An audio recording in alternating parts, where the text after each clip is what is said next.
সন্তান দুনিয়াতে আসার পরে একজন মানুষ আদম সন্তান যখন দুনিয়াতে জন্মগ্রহণ করে তখন তার উপরে সর্বপ্রথম যে দায়িত্বটা আসে, সর্বপ্রথম ফরজ তো অনেকগুলা, নামাজ পড়া, রোজা রাখা, হজ করা, জাকাত দেয়া, যখন যেটা ফরজ হয়, প্রতিবেশীর হক আদায়, এই বিভিন্ন ফরজ, ওয়াজিব, সুন্নত, মুস্তাহাব আছে। কিন্তু দুনিয়াতে আসার পরে একটা শিশু সন্তান, তার উপরে বয়স বাড়ার সাথে সাথে প্রথম যে ফরজটা হয়, প্রথম যে ইবাদতটা ফরজ হয়, সেটার নাম হলো সালাত। প্রথম ফরজের নাম কি? সালাত, যেটাকে আমরা বলি নামাজ। এই নামাজটা হলো দুনিয়াতেও এটা প্রথম ইবাদত মানুষের উপরে ফরজ হয়, আর আখিরাতেও এই নামাজ সম্পর্কে প্রথম জিজ্ঞেস করা হবে। হাদিসে আসছে আউয়ালু মা ইউহাসাবু বিহিল আবদু ইয়াউমাল কিয়ামাতিস সালাত। প্রথম বান্দাকে আল্লাহ যেটা সম্পর্কে জিজ্ঞেস করবেন সেটা হলো নামাজ। কিয়ামতের দিন, কিয়ামতের দিন অন্য আমল নেওয়ার আগে, হিসাব নেওয়ার আগে, সব তো নিবেনই, প্রথম জিজ্ঞেস করা হবে নামাজ। নামাজের হিসাব নেওয়া হবে, ঠিকমতো নামাজ পড়ছো কিনা। তো সন্তান জন্মগ্রহণ করার পরে তার উপরে প্রথম যে ফরজটা হয় সেটা হলো নামাজ। আল্লাহ রাসূল সাল্লাল্লাহু আলাইহি ওয়াসাল্লাম হাদিসে বলছেন, মা মিন মাউলুদিন ইল্লা ইউলাদু আলাল ফিতরা। প্রত্যেকটা সন্তানই ঈমানদার হয়ে জন্মগ্রহণ করে, ঈমান নিয়ে, তার ফিতরাতের উপর ঈমান নিয়ে জন্মগ্রহণ করে। ফা আবাওয়াহু ইউহাউইদানিহি আও ইউনাসসিরানিহি আও ইউমাজ্জিসানিহি।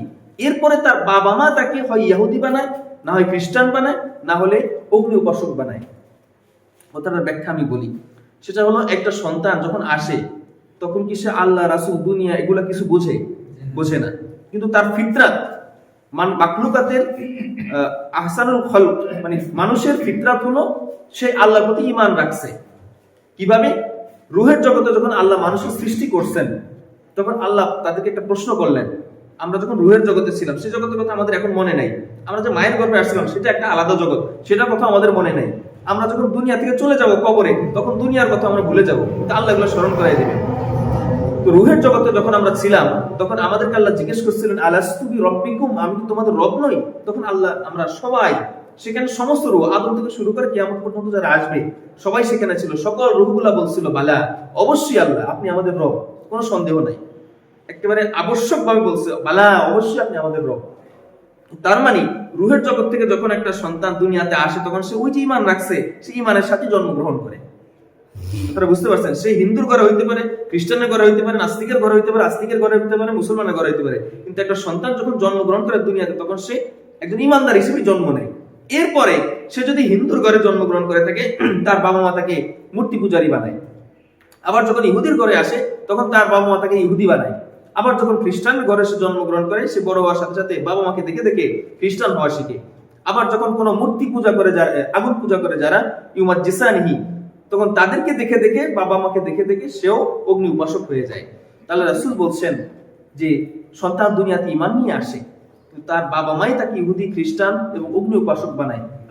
এই জন্য সন্তানকে আমাদের মুসলমানের ঘরে জন্মগ্রহণ করার সাথে সাথে প্রথম বাবা মায়ের উপরে যে দায়িত্ব, যে ইবাদতের আদেশ আল্লাহ দিয়েছেন, আল্লাহ রাসূল বলেছেন, মুরু আওলাদাকুম বিসসালাতি ওয়া হুম আবনাউ সাবঈ সিনিন।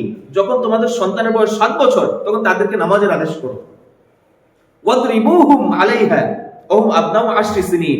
আর তাদেরকে মারা শুরু করো যখন তাদের বয়স 10 বছর। তার মানে 7 বছর বয়সেই একটা সন্তানের উপর নামাজ ফরজ হয়ে যায়। আমাদের বয়স হিসাব করেন, আমাদের বয়স কত বছর আজকে?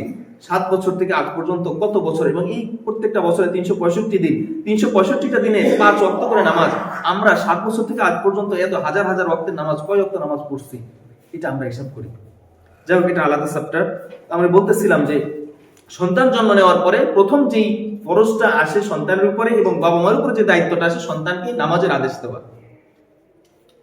আর নামাজের আদেশ করতে গেলে আরেকটা বিষয় আবশ্যক হয়ে দাঁড়ায়, সেটা হলো কুরআন শিক্ষা করা। অতএব দেখা যায় নামাজের প্রথম শর্ত হলো সহিভাবে কুরআন তিলাওয়াত করা। কুরআন শুদ্ধ না হওয়া পর্যন্ত নামাজ শুদ্ধ হবে না। এই জন্য সর্বপ্রথম সন্তানকে, যে আমরা আমাদের সন্তানদেরকে আমরা মক্তবে পাঠাই দিই সকালে কুরআন শেখার জন্য, এটা একটা ভালো দিক। একটা সময় মক্তব হারিয়ে যাইতে বসছিল, আলহামদুলিল্লাহ আমরা অনেকেই ধরে রাখছি। এবং এখনকার স্কুল, কলেজ বা প্রাথমিক লেভেলে যে স্কুলগুলো খুলছে প্রাইভেট, এরাও ওই ছাত্র ধরে রাখার জন্য হলেও সকালবেলা কুরআন শিক্ষা দেয়। এটা ভালো দিক।